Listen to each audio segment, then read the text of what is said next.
What do you think, Emmy? Is it just a dollar play? Is it just a dollar play? Just making money? I just can't believe how skeptical you are. I mean, surely LinkedIn is doing this for good reasons, you know? I read this and I'm like, yeah. Have you met Chad? My line, it's all about the Benjamins. Kids.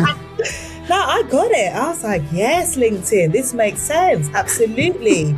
You don't want crappy, like, you know, on the fly live streams. I mean, no, obviously I'm taking the piss. Was it the Chad? The Chad was great. Hide your kids. Lock the doors. You're listening to HR's most dangerous podcast. Chad Sowash and Joel Cheeseman are here to punch the recruiting industry right where it hurts.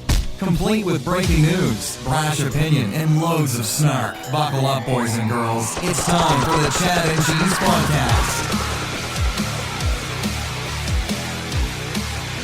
Oh, yeah. The DADDYMAC. Yeah, you know me. Hey, kids, it's the Chad and Cheese Podcast. I'm your co-host, Joel. Get your own oil, Cheeseman. This is Chad, Fresh Ink, Sowash. And this is Emmy, Mimi, Baradugo. Mimi. And on this episode of HR's most dangerous podcast, Melania bots, data breaches, and will the Senate find him guilty? See what I did there, Chad? Let's do this. Very funny.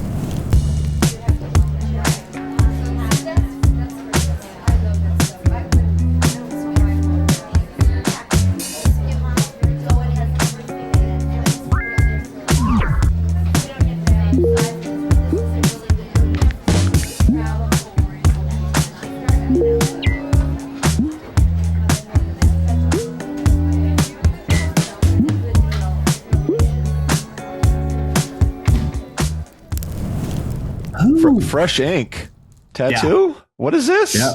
What? Yeah. Is that the tattoo. Foo Fighters? What is that? First tattoo. No, it's actually it's like a friendship thing. But anyway, it's my first tattoo. Oh, so I've opened the gateway. My daughter and I are now getting set for our first daddy-daughter tattoo. Julie's and I've been planning for. It's open. It's all open. I'm going to have full sleeve tattoos before you know it. Oh, you're kidding, right? Is this April Fool? We're recording on April Fools. Is this an April Fool's joke? No, it's real. It's real. It's so real. what is it? I can't see. Put it up there. It's for the YouTube audience. An F. Yep. For friends. What is it? An F? Nah. So it's for founders, but that's like a group that I'm a part of. Founders. It's not a gang. So it's not. So let me get this straight. Before a Chad and Cheese tattoo, you get some random founders tattoo. I don't need my own. Chad face is cheating on me, and I don't know how I feel about it right now. I don't know how I feel about sorry this. for you, Joel. I mean, Chad, that's so out of order. How could you cheat on Joel? Sorry. Awful. Like, think how Julie feels. I mean, come on. Oh, my God. All right. So full sleeve tattoo on Chad coming soon, everybody. Oh, yeah. That'll make coming travel soon. interesting. Work its way up. Yeah. Wow. Too easy. So you were in London. Or not London, but Hertfordshire. No, I was in London. Okay. No, first I went to London. Actually met up with the boys from Talent Nexus, Jem, Rob, and Thomas. We had a day of paddle, drinking, and great food, like they always do. Yep. Then we had 2 days in Hertfordshire. Hertfordshire, England. At the RLX with some talent leaders, and best of all, Joel, I know you miss him. Stephen McGrath.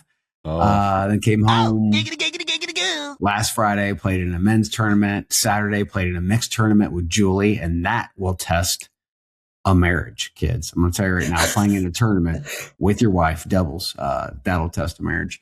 And then capping it off with first tattoo on Monday. So yeah, it's been a hell of a week. Well, speaking of testing marriages, Chad.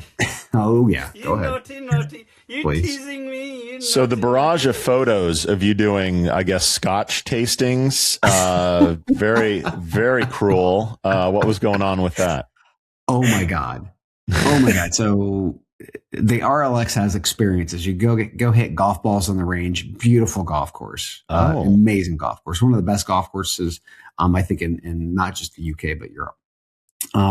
But I chose, obviously, because Stephen was there, and Julie as well to have the Scotch tasting.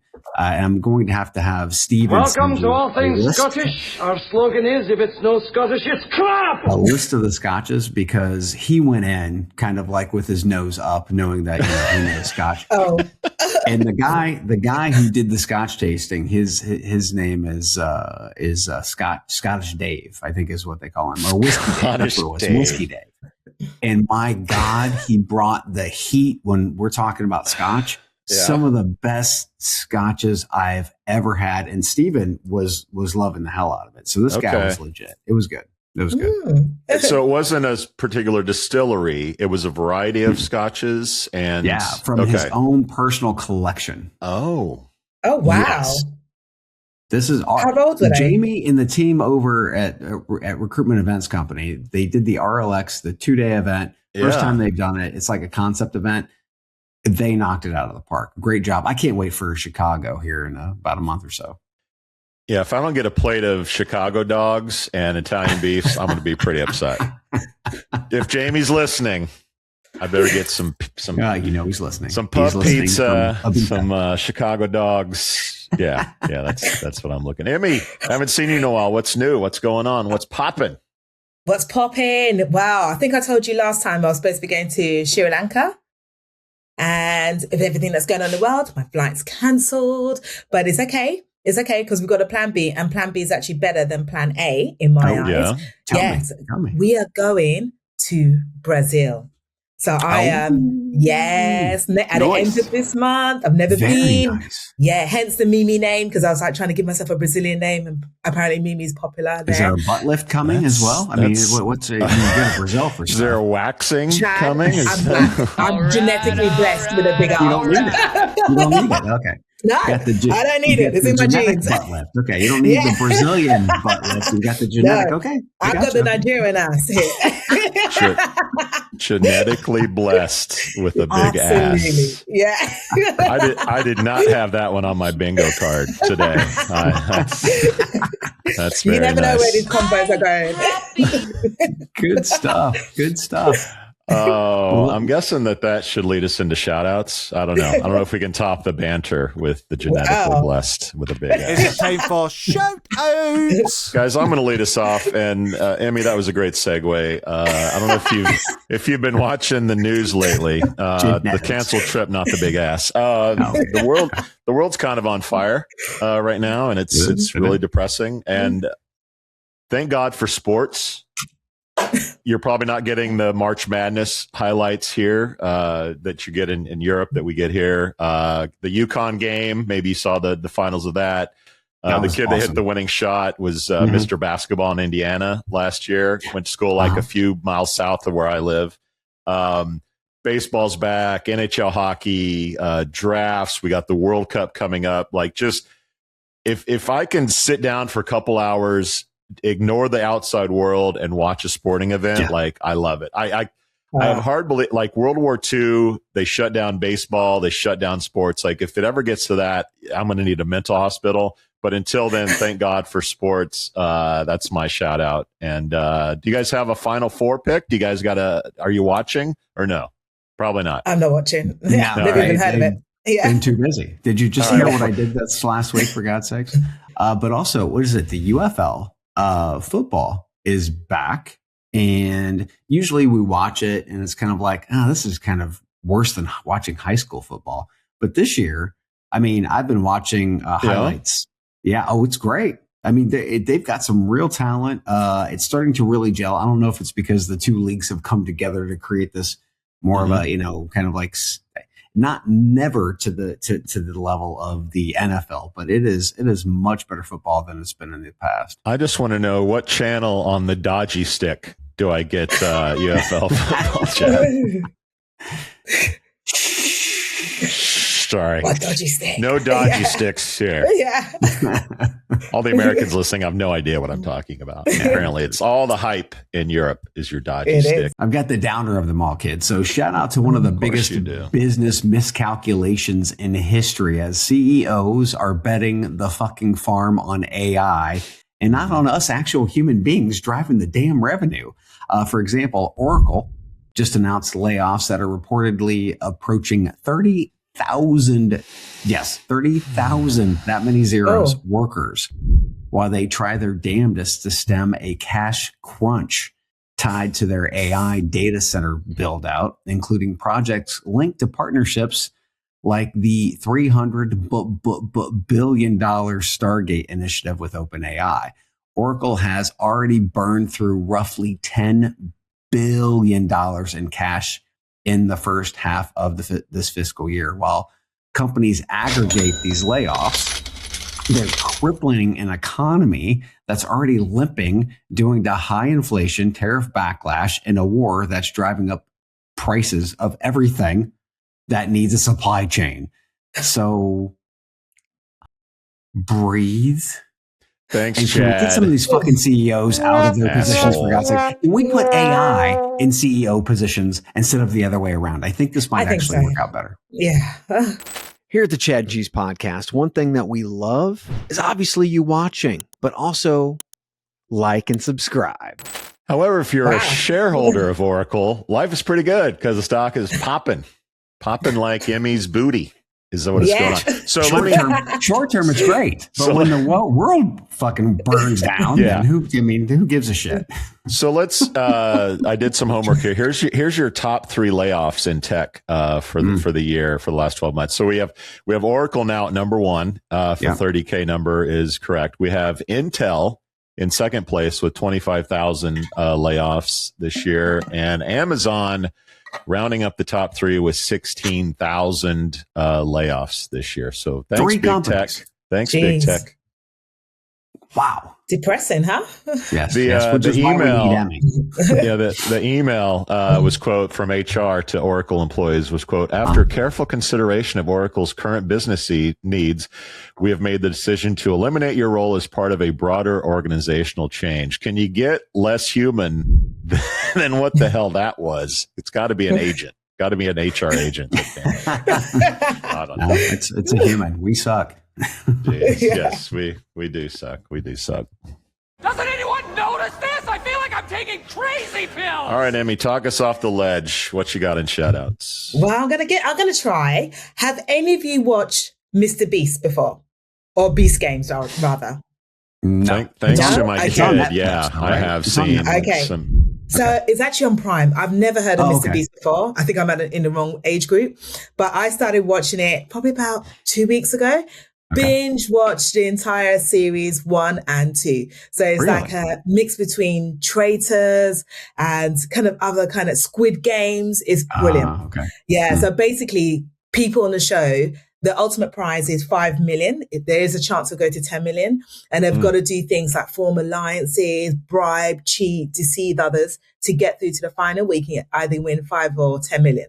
So prior to this show, I used to think I was a person of integrity. You know, I work in HR, I used to be a recruiter. So obviously I'm honest, but transpired 2 weeks later, I realized, no, I would do anything for money. I would fuck over anyone for money. In fact, because especially if it's 5 million and I'm watching these people, I'm like, no, why? These people are not your friends. So shout out to Mr. Beast. I love that show. Humanity sucks. Yeah. Amy, I'm not believing this that you're not nice for 1 second. Lies. All lies. Yeah, but when there's 5 million on the line, I'm sorry, no one's my friend. I'm going for that money. So I don't know Mr. Beast that well. I know about him a little bit, and some of our listeners won't. So his claim to fame is giving away a lot of money to do sort of weird stuff, right? And people tuned in, and he just became bigger and bigger, and now he's like hugely successful, has his own company, and is doing this game. So it's young. On Prime. He's super young. Yeah, people check it out. Super rich brilliant. Is what he is. Yeah. He's super rich. Not as rich as the people that get free stuff from Chad and Cheese, though. They are rich in a way that money really can't count. Let's check in on our drunk friend from the whiskey tasting, Stephen McGrath. Hi everybody, it's me, Stephen McGrath, and I'm here to tell you all about how you can grab some free stuff from chadcheese.com. Now, you might be wondering why I'm sitting here topless, and the answer is really simple, because I've not grabbed my free t-shirt from Aaron app at chadcheese.com yet. let me fix that. Everybody loves these. Everybody. Right, that's better. So I'm sporting a slightly vintage model here, but of course there are new and updated designs every year, and those are super soft, breathable, and some might even say huggable. Now, what else can you get? Of course, you can get some craft beer. It's not just any regular rubbish beer. That's craft beer brought to you by the data geeks at Aspen Tech Labs. And if you're not into beer too much, then... What? 2 seconds. I'm just going to get that. Then you can always go for chicken cock, baby. That's right. Not one, but 2 bottles of chicken cock from the lovely people at Proven Base. Now, you're not going to get any of this stuff unless you go to chadcheese.com/free and get yours today. How did he get the red stave? Oh, I love chicken cock. That's good stuff. How did he get the good stuff? Well, rumor is you can ship him cock now, whereas it's much more difficult for me to do it. So maybe he got it from you, Chad. I don't know. No, like you're jazz hand in this thing. You're the one that's supplying. Ship some cock. So I have a bit of a I don't know. I need to admit something here, Chad. My do you remember? Did you ever go to Deja Vu back in the day? Is that a nightclub? I mean, Deja Vu is a strip club. Oh, it's a strip club. Okay. It was the only one that you could be 18 to go to. So they didn't serve alcohol. You got sodas. Anyway, that's not why. It was sort of like the first strip club you got to go to at 18 years old. Anyway, their advertising was something like 99 beautiful women and 1 ugly one. So that was like their thing. So my in-laws from Canada come to visit every so often, and they love Coors Light, and they buy a ton of Coors Light and they leave it here.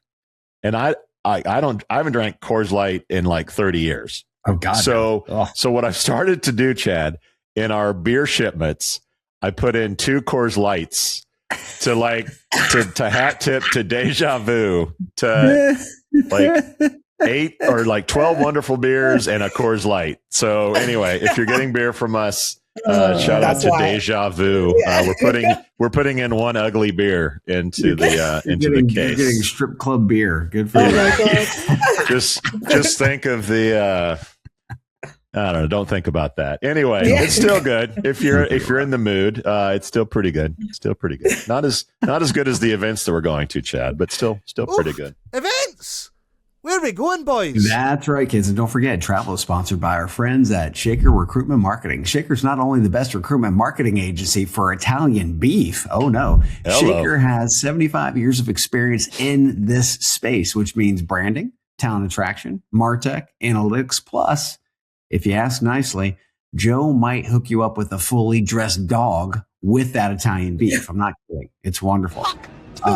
Everything you want and everything you need at shaker.com. Okay, kids. So we have 3 shows coming up. First one, April 21st through the 22nd. It is Paradox's client board, where we will be recording the next season of the AI sessions. It's an invite only event. So if you know, April 22nd.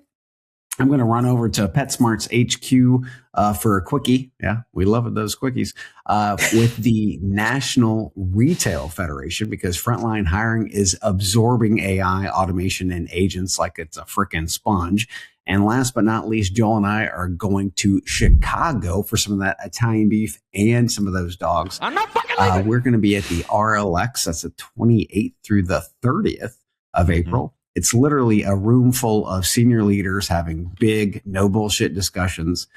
Chicago already has 50 leaders registered to be in the room for companies like Ford, Nordstrom, Johnson Controls, Ace Hardware, KPMG, and many, many more. And I love these 3 events mainly because it's very practitioner heavy.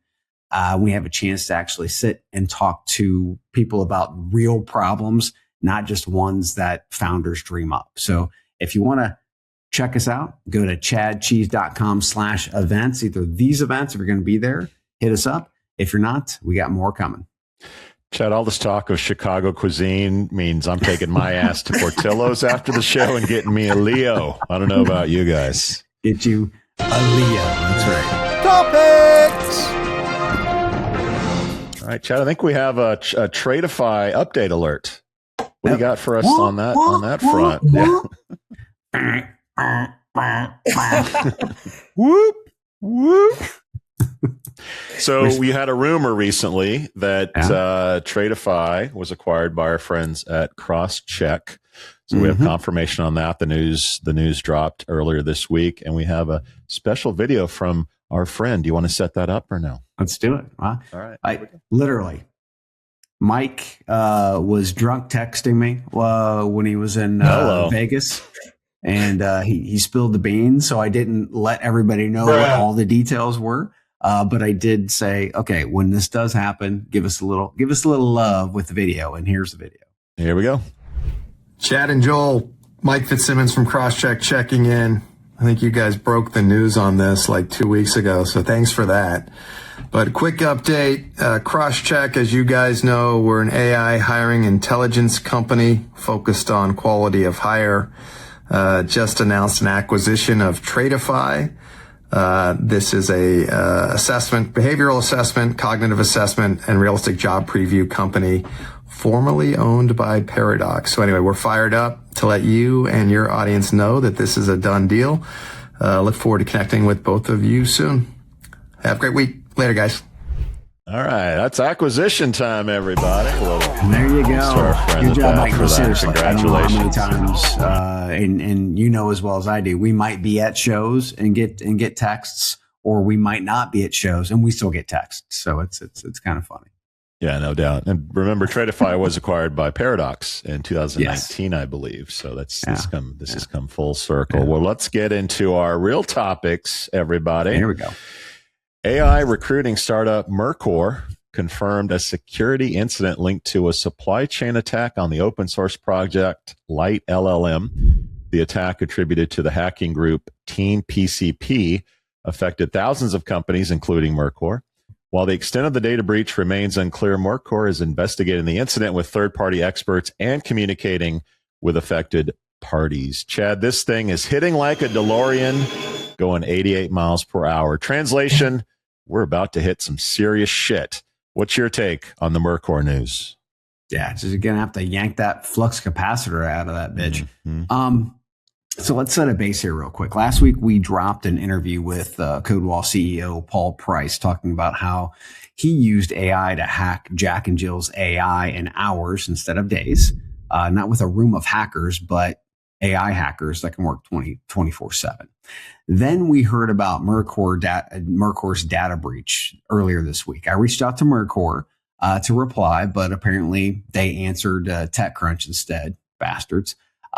Because in a TechCrunch article, they wrote it was all focused on Mercor. But you're right, Joel. The data breach discussions happening on Twitter shows an even wider exposure to this problem and a much larger incident. So TechCrunch, eat that. You got the micro and we got the macro, assholes. So what happened? So much animus for TechCrunch. Light LLM seems like it was the entry point of the breach, and it's used roughly by 36% of cloud AI environments. That's pretty fucking big, 36%. Mm-hmm. Twitter became a hub for other developers to report malicious Light LLM packages, confirming that the breach affected a massive portion of its AI ecosystem. 36% of cloud AI environments. That's not small. Mm-hmm. So this is much bigger than a Jack and Jill or just a Mercor. We're seeing wider exposure opportunities to breach and gain access to personal data and possibly get extorted over it. AI hacking, AI breaching, whatever happened to AI curing cancer? You got to ask yourself, what the fuck is going on around this joint? Why cure cancer when you can make millions of dollars, Chad? That's what Emmy's saying right now. If she can make millions, fuck cancer. Exactly. Genetic booty time. So to give a sense, I looked some of this up. This is allegedly, but in the Mercor case, we had 4 terabytes of data stolen, including 939 gigabytes of source code. 211 gigabytes of database records with resumes and personal data, and nearly 3 terabytes of files such as video interviews containing biometrics and passports. So this isn't just like, your email address, kids. This is some serious stuff. And historically, job search we're not banking, but we're not irrelevant. We have this sort of sweet, vulnerable tier where there's not the security, protections that like a financial company would have with an army of coders and millions in spending on security around cybersecurity.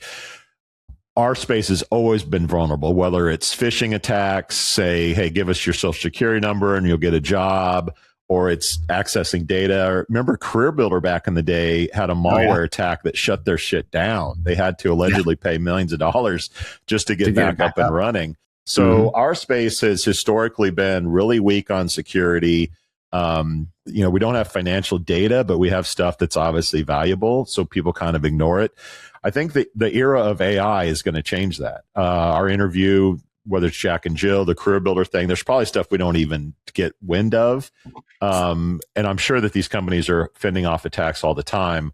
What it tells you as a company that you need to start getting really serious about your cybersecurity, and whether that's buying Palo Alto networks or CrowdStrike or whatever it is. I mean, you got to start spending some money to protect this, because I think the government's eventually going to come calling, because these attacks are going to be so vicious. I think on a personal level, I know for me, like I'm really seriously starting to think about that LifeLock account. I mean, LifeLock has been around for decades and I've never really thought much about it, but I'm personally thinking about, I should protect myself. Like, who knows what the hell kind of shit agents. We got Iran threatening all kinds of shit, geopolitical, insanity. I mean, protect yourself, protect your company, because the bots are coming and all this stuff is ramping up like never before. So buyer beware, protect yourself out there. It is scary. Sorry, you said LifeLock account? I don't think I've heard of that before. What is that? It might be a US thing. It's a US thing. Yeah, okay. There's probably a European equivalent. So it just monitors like if your data's stolen, if somebody's opening credit cards with your social security account. It's a level of protection of your identity and getting stolen that isn't just normally in the wild. It's a level of service that you pay for. Yeah. So even if that info is out there on the dark web, for example, it can still find your information? So they track like, oh, there's been a breach, your data's there, or hey, someone opened up a credit card with your account. If this wasn't you, like get on it kind of thing. And they also have insurance where if you do get your identity stolen and someone, ramps up 50 grand on a credit card, that they'll insure a certain amount of money if your identity does get stolen. So I personally am thinking a lot more about that than I ever have, and it's because of these AI level attacks. Yeah, do you know what? That sounds really interesting. It sounds like something I need to look into as well, because that happened to me a couple of years ago. I had a credit card. All of a sudden, I'm getting this, statement through, and there was a huge amount on there, like a couple of thousand, and I was like, I know I'm bad with money. I'm not that bad with money that I've forgotten I spent a couple of thousand in one day. So and I never really did anything more other than contact my bank.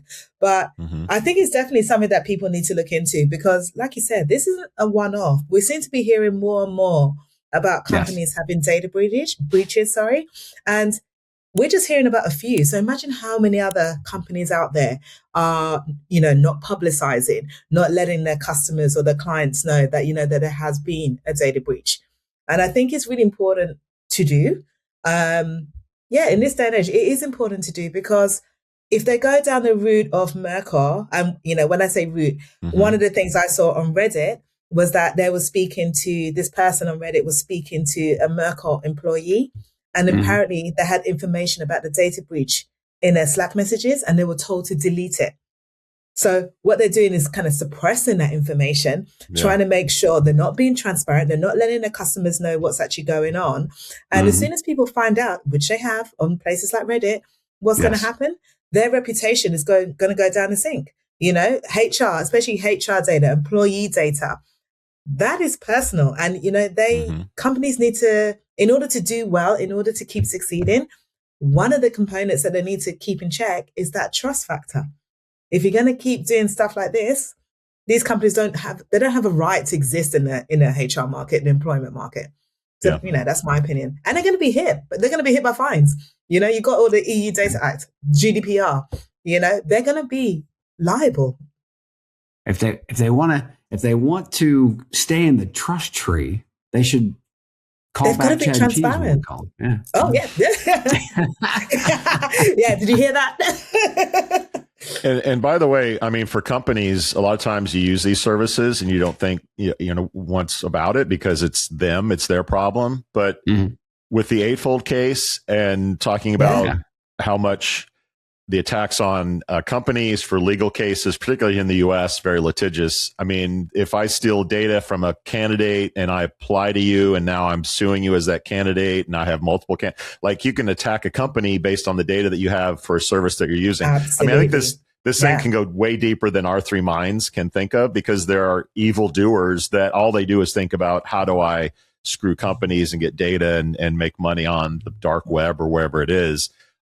Think the worst of people and then use that as your baseline for protecting yourself, your company, and the services that you guys use or the products that you're selling. 100%. Anyway, the more you know, Chad, the more you know. That escalated.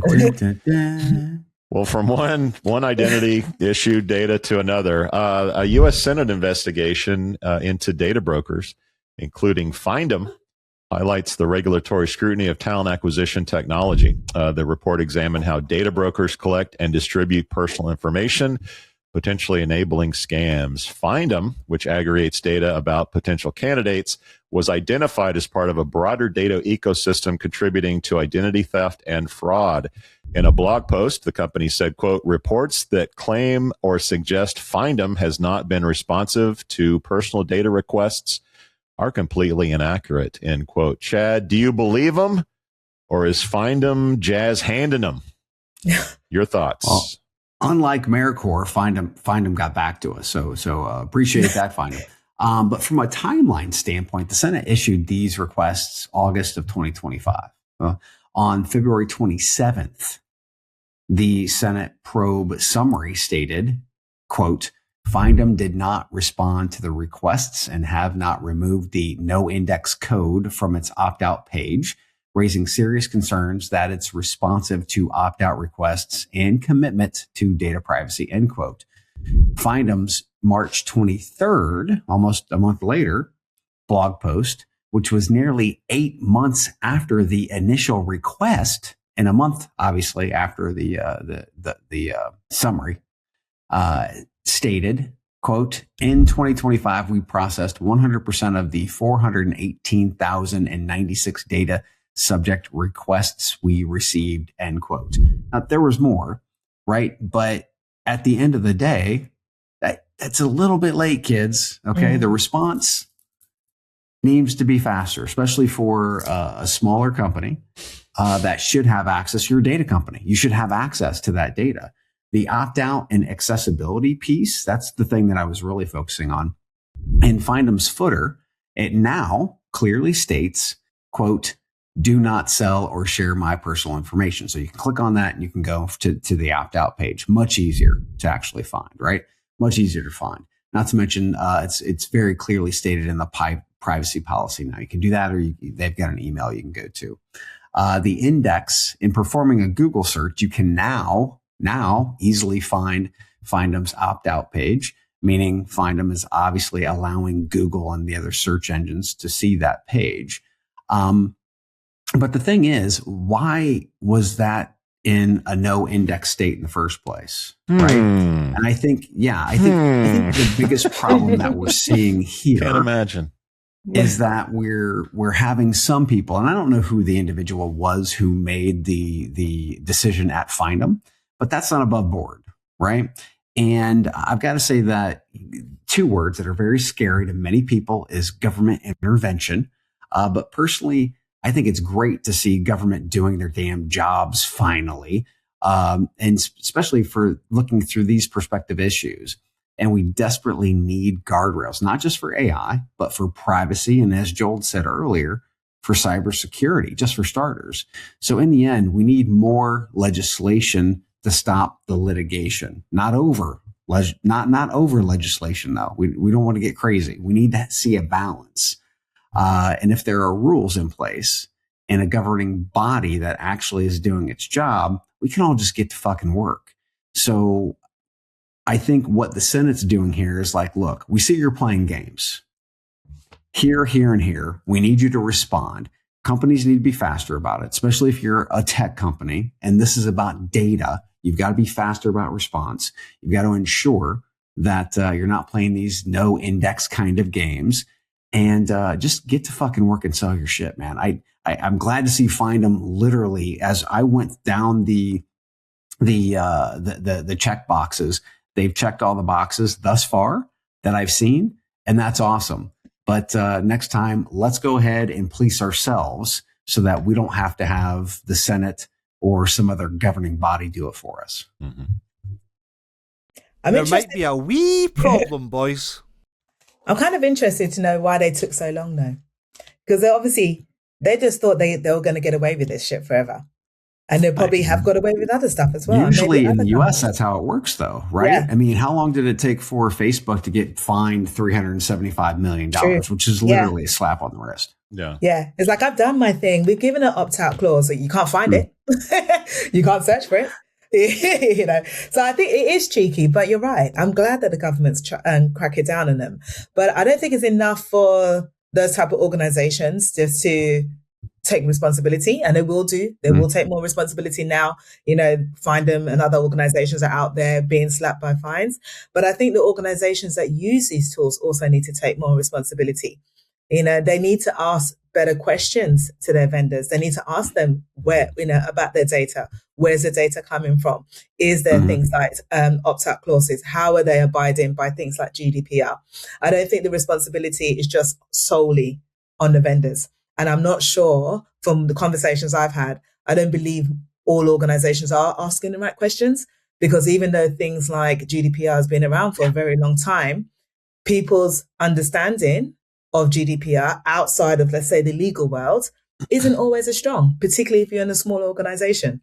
They just seem to default and, you know, kind of shirk responsibility to the vendors and go, yeah, they told me that their data secure. No, it's bullshit. You now have to take more responsibility. You don't mess up, Aaron! Especially when it's your data. Yeah. Because your name is that organization's name is going to be associated, even if they're not the vendor who had the data breach. You use their tool. So you're just making it harder for yourself to get people into your organization, stay with your organization. Are you guys as surprised as I am that Findem is saying that they had 418,000 requests to delete data? How do people even know that they're in Findem's database?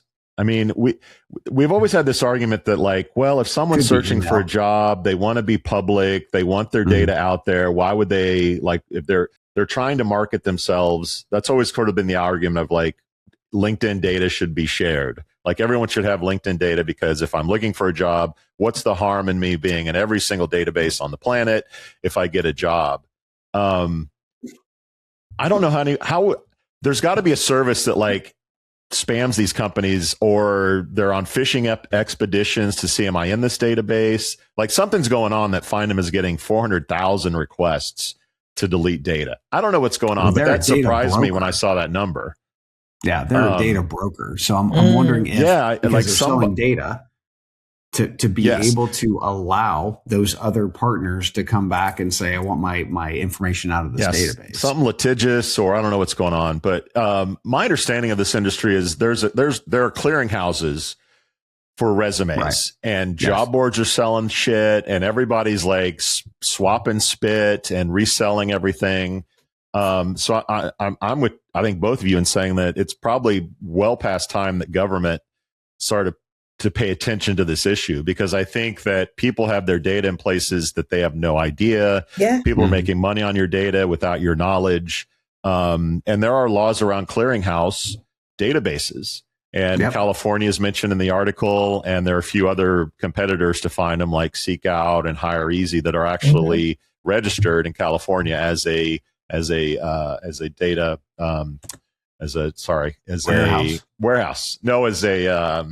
broker. So there are laws around this, and somehow we've sort of skirted this whole legal requirement because we're jobs, or people are searching for jobs, and we can share that. So I think it's high time that this issue came to light. I think it makes LinkedIn way more valuable, because you do opt into LinkedIn, you do give them your information. And I think it's also a real threat to the companies that are just using these warehouses or clearinghouses to fill their database and then make money on your data when you don't even know that you're in there. So similar to the Eightfold case that says, okay, you have a black box that you are rejecting people for jobs. Like, it's time to show what your algorithm is. It's time to show us what's in your database and how did you get it.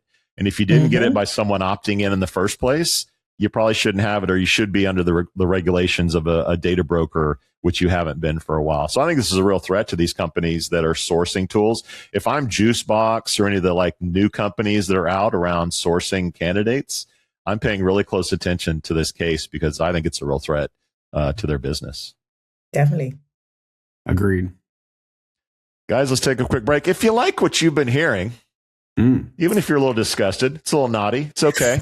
Subscribe to us in your podcast platform of choice, or if you want to see big Brazilian style booties on the show, check us out at youtube.com/@cheese, and we'll be right back. So you posted a new job ad. Now you can sit back and wait for the application to roll in, right? That's why we built JobPixel. Imagine showing candidates why your company is great, with real people, real stories, and real culture. With JobPixel, it's not just another job ad. It's an invitation to something much bigger. Video gives you a 3 times better response rate. So instead of chasing after candidates, they'll be coming to you. And with a 34% boost in conversions, candidates aren't just looking, they're applying. And if you're worried about people clicking away, don't be. Our videos reduce bounce rates by 25%. That means they're watching, they're engaged, and they're interested. 282% more engagement.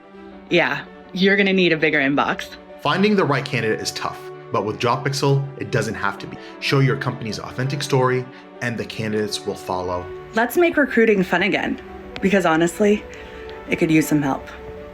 Do you want to see how JobPixel can save you time and money while achieving your KPIs? Schedule a demo today.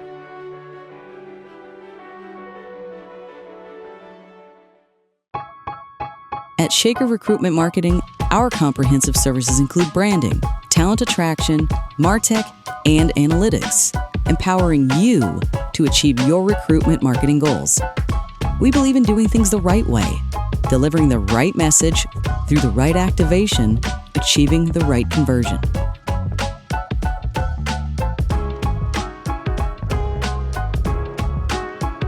For us, business is deeply personal. Our legacy is built on relationships. Together with our people, clients, and partners, we've been shaping the world of talent for over 70 years.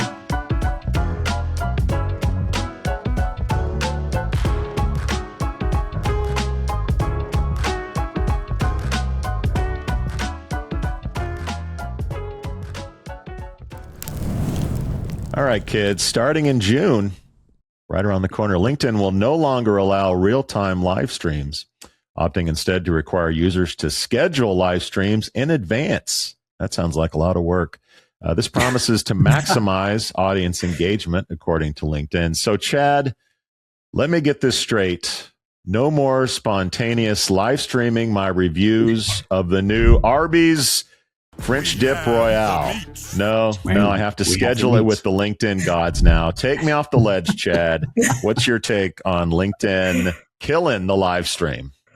Yeah, I think everybody's missing it, and I think they're redirecting you to what the real thing is. What's really happening here? So, quote from the article: in October of 2025, LinkedIn COO Dan Shapiro, he's a really good guy, shared that the platform has seen a 24% increase in events shared in the app quarter over quarter, underlining the rising value of the platform as an events hub. But planning is key to event engagement. In November of 2025, just a month later, LinkedIn reported that the event ads drive 31% more viewership of events on average. So 2 things here. Number 1, 24% increase in events shared. That's great growth. And our LinkedIn can see great growth in this area. What does that mean for everybody? Well, 31% more viewership with event ads. Keyword, event ads. Ads equals dollars. So I believe it's less about impromptu shit, live streaming shit that's happening, and more about making money off of promotion using ads. This announcement is literally an education vehicle for LinkedIn to start its whole ad sales propaganda push. I mean, it's very simple. And let's be clear, I'm biased. We don't do live streaming because personally, I believe we are in an on-demand world. That's where we live today. So take your time, create great content, and you can get that content on LinkedIn if that's where you want it to live, whenever you want. But it doesn't have to happen live. Although LinkedIn wants to make money off of those people who love the live. Give me that money. What do you think, Emmy? Is it just a dollar play? Is it just a dollar play? Just making money? I just can't believe how skeptical you are. I mean, surely LinkedIn is doing this for good reasons, you know? I read this and I'm like, yeah. Have you met Chad? My line, it's all about the Benjamins. Kids. No, I got it. I was like, yes, LinkedIn, this makes sense. Absolutely. You don't want crappy, like, you know, on the fly live streams. I mean, no, obviously I'm taking the piss. You know, I agree with you. I immediately looked at this and thought, it's a great PR spin. It sounds good. If you're just glancing at the, you know, the information, then you go, okay, yeah, that makes sense. When you dig deeper or you just take a step back, you understand that this is all about money. Like you said, there are more eyes on planned events. If there's more eyes on planned events, then there's more opportunity to stream adverts on there. And if you have more adverts on there, you make more money. It makes sense. But obviously they're not going to come out and say it, so which means they come up with this kind of PR shit instead and hope that people actually buy it. Unfortunately for them, they get people like us who go, no. We can kind of see through all of this. Oh my God, am I becoming YouTube? Quarterly earnings call. That's when they'll say what they really feel. It works every time. Do you know what I was about to say? It's like I feel like I was less cynical when I started this show, and now I'm turning into both of you. You know, maybe a year and a bit ago, I would have believed them. I mean, your booty comment means you have been hanging around us a little too long. It's gone downhill. Yeah. So I have a little different take, I guess, angle on this. Sure. So LinkedIn launched this for individuals in 2019 to live stream. Then they launched it to business pages in 2022. And according to their own data, when they launched this thing, they said 63% of millennials consistently watch live streams, and 39% of users are more likely to share video content in a live format. I agree with the money part, and I didn't really focus on that, but I think there's an intrinsic weakness in LinkedIn that other platforms don't have.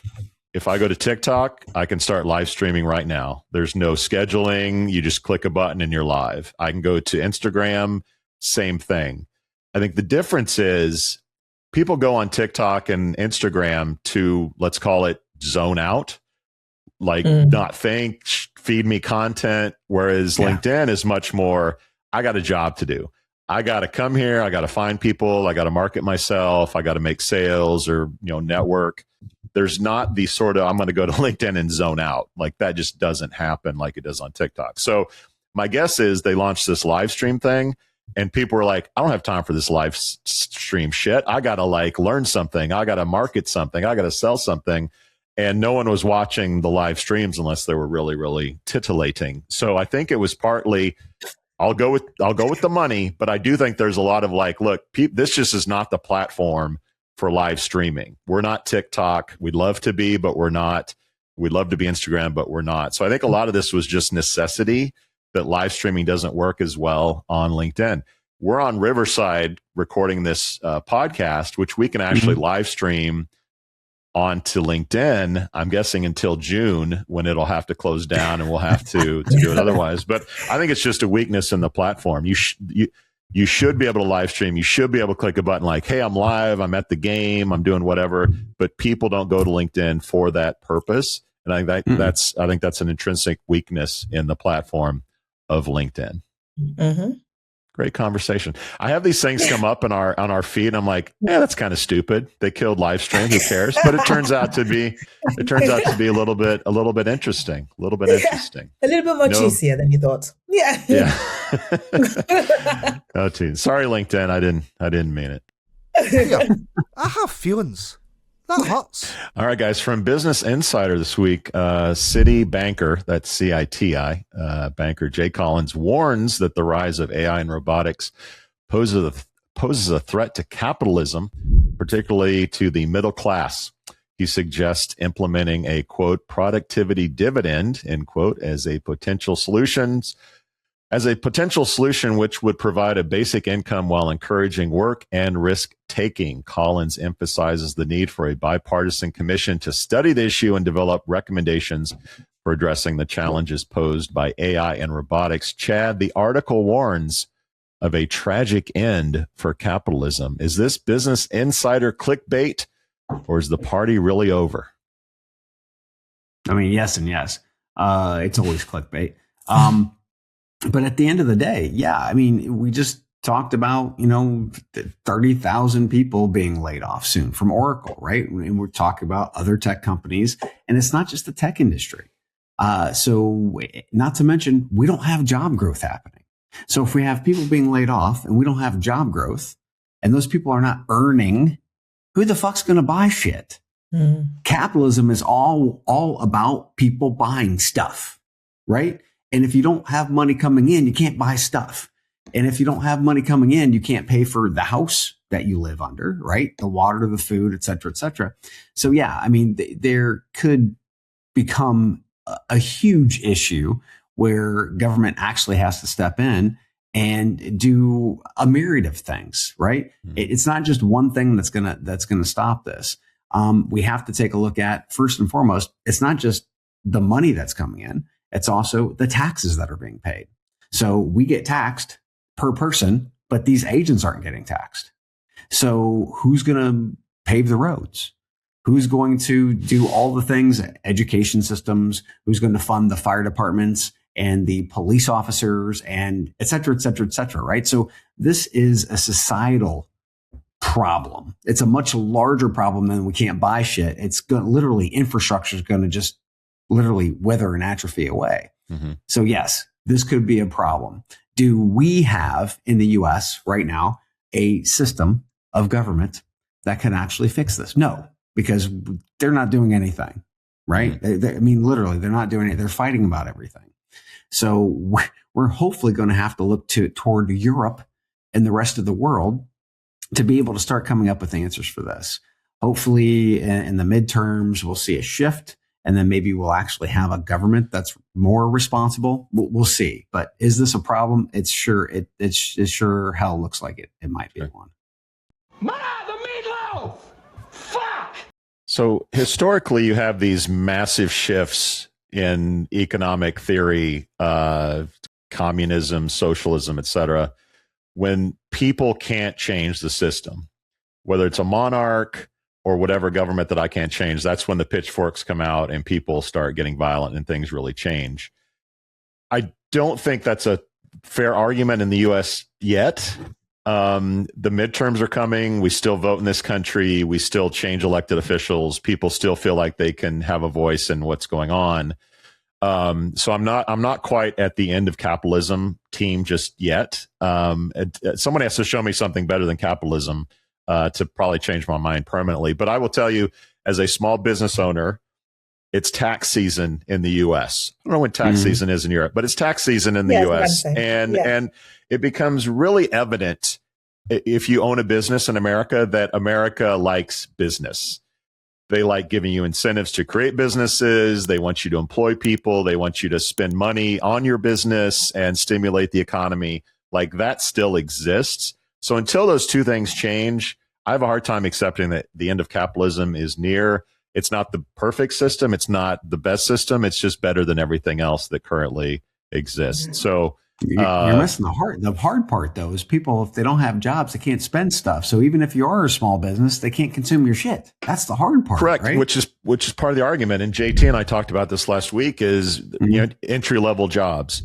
There aren't any entry level jobs. And, I was telling her when our parents grew up, there were like 5 professions: accountant, doctor, lawyer, teacher. Like there weren't a whole lot of things. Today, there's so much that you can do. You can learn anything that you want. The world is your oyster.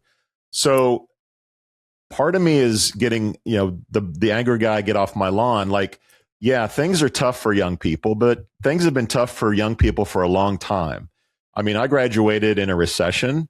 It wasn't awful, but like I survived. I had to kind of fend for myself, but like things will get better. Things will change. The only constant in the world is that things will change, but there are more things in the world today that's opportunity, even if it's driving Uber, selling shit on eBay, get a Spotify shop and sell, whatever, Etsy stuff. Like there's so much opportunity to make money in this world. Like I'm kind of over the whole woe is us.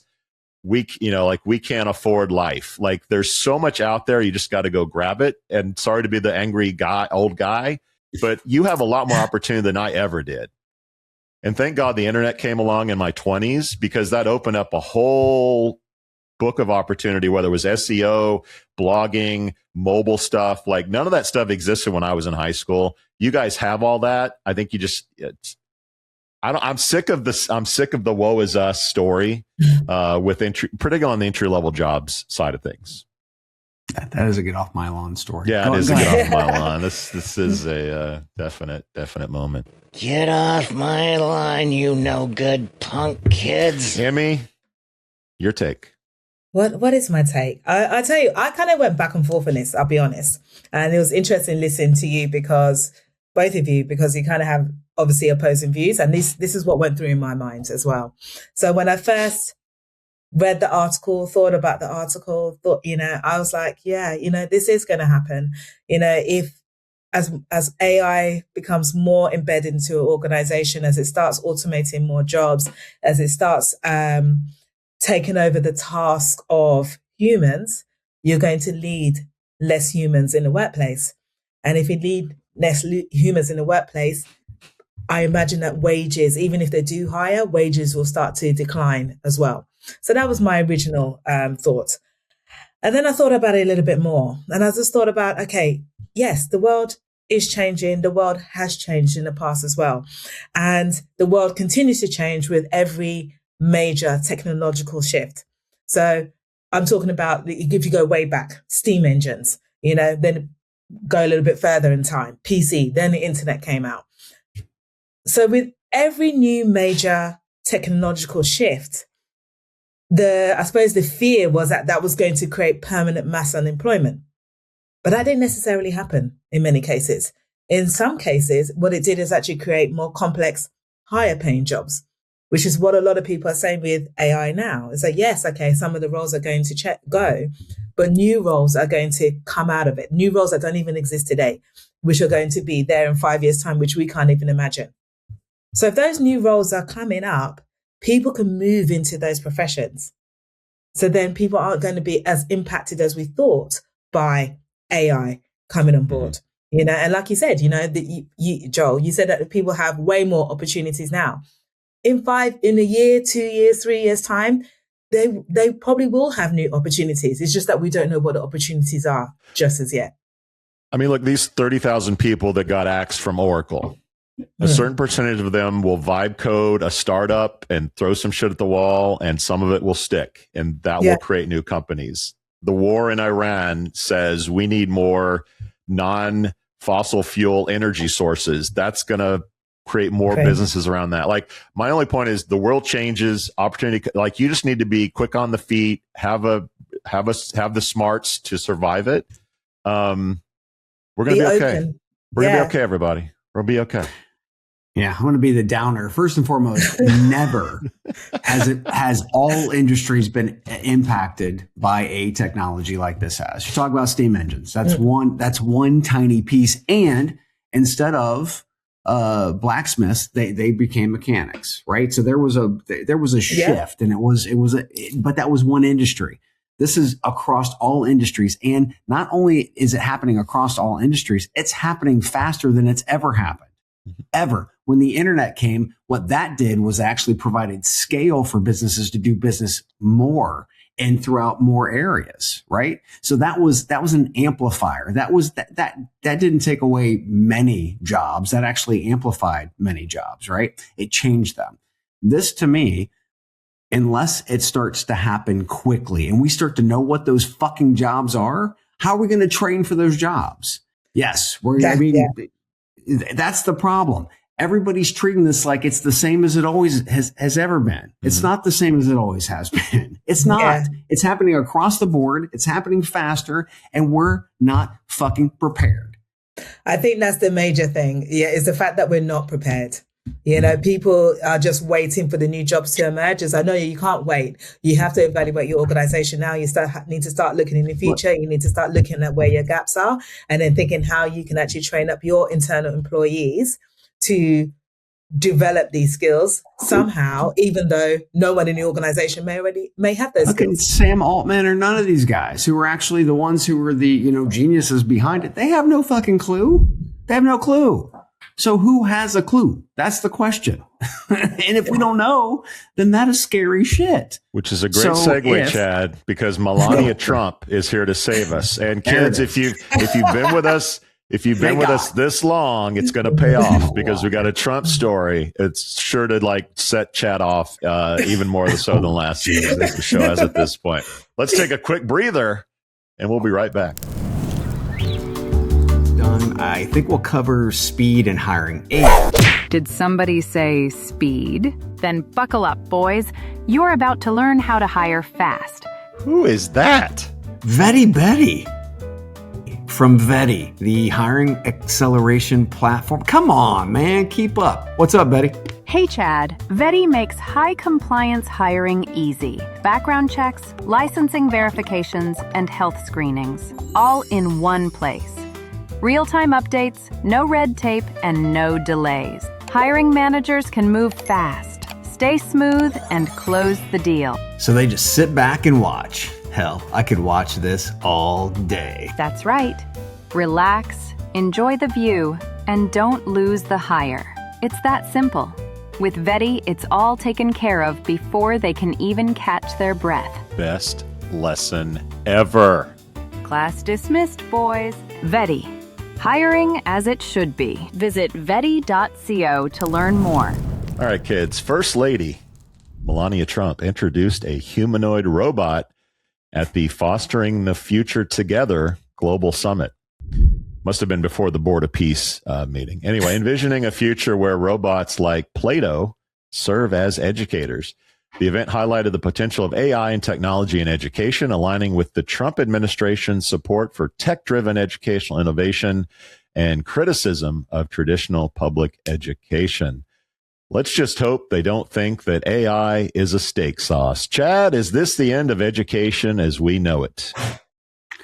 Yeah, they're going to have charter schools next that just have these things in, and they're boarding schools, and there's going to be it's all pay to play, kids. I mean, that's all where this is going. It's all going to pay to play. There was a study. I'm definitely going to have to look it up and share it, but there's a study that actually showed how kids learned in a remote environment. They didn't actually have the human touch, right? They didn't have the teachers there, and how that was impacted versus actually in classroom with other peers around them, and then also with teachers and whatnot. There's a human.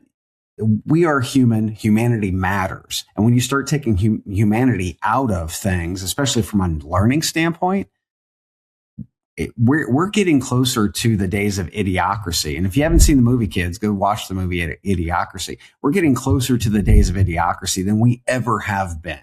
And we all thought it was a fucking joke. This is a fucking joke. Make sure you watch Beast Games before you watch Idiocracy, right? Yeah. So my oldest kid is studying education. Oh, yeah. And every time I hang out with him, I say, like, so what do you learn in school? What are you doing? What's going on? And most recently, he talked about an exercise that they did where they did role play. So the role play was one student played a role as, let's say, disgruntled parent, unplugged parent, angry, sad, whatever, like all these human emotions, right? So part of the education was how to deal with parents and or kids that are angry, are sad, are depressed, whatever. And that's a human skill. Yeah. And I think, could you imagine the Melania bot Plato trying to comfort an angry parent in this scenario? Like, it's not happening. There's no world where a parent goes and says, you suck as a teacher, and the robot says, fuck you, or something. Like, I don't know what it is, but like, that just doesn't happen. Now, on the other hand, I do think that teachers will be augmented. I think there's a room for bringing in Albert Einstein to talk about relativity in a way that a teacher can't. I think you can enhance learning in a way that you can't with technology. And I do think there are probably poor school districts. If you're in Europe, this is an alien concept to you, but in America, the richer you are, the better education you typically get in public education. Same here. So there's a whole level of kids that have shitty educations and shitty teachers, and it's just a bad situation. If robotics can help those kids get a better education, there is some balance there, but at large, humans are not going to take over the classroom because there's still that human element that you just can't roboticize, in my opinion. Well, I hope it doesn't happen. Again, I try to look at both sides because I know what I'm like when I read or hear anything to do with Trump. I immediately go, nope. So I don't care whether it's actual Donald Trump himself or Melania. I'm kind of like tar in the same brush. But I try to look at it from her point of view. And some of the things, Joel, you said was, you talked about education can be sometimes linked to your socioeconomic background. It does happen here as well. I was fortunate enough to go to school in an area that was well off. And so the education, whilst I didn't have to pay for my education, or my parents didn't have to, I got a great education. However, I didn't actually live in the area where the school was. So a couple of years after I went, if I had to try to apply, I wouldn't have gotten into that school. I would have had to go to a school which wasn't as good. And to be honest, going to that school is what set me up for later life. And from there, they pushed me to go to a great university. So I can see the benefit of having this kind of Plato humanoid robot, coming in, democratizing education. It means that you don't have to have a teacher going to a top tier, because, those top tier teachers that go to top tier universities are more likely to teach in a top tier school. By having a robot in your school like this Plato, it might help to democratize it. It might help to give everybody a more elite level education.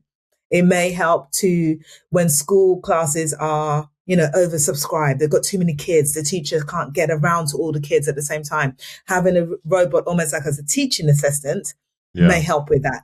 So it helped to bring everybody to the same level. So I was trying to see it from her point of view, like I said. But in general, I agree with a lot that you said, Chad. I don't think, this kind of teaching is not just about downloading facts, memorizing facts. Is what I call almost like the hidden curriculum. Is those social skills you learn, how to resolve a conflict with your friends in a playground, how to read a room, for example, how to handle a bully, those kind of social skills. A teacher can help with that. But by having a teacher who's fully a robot, you're basically doing like an RPO for parenting or RPO for teaching, defaulting to someone who's not real, who's not a human, to teach skills that a robot doesn't have, which I personally think is ridiculous.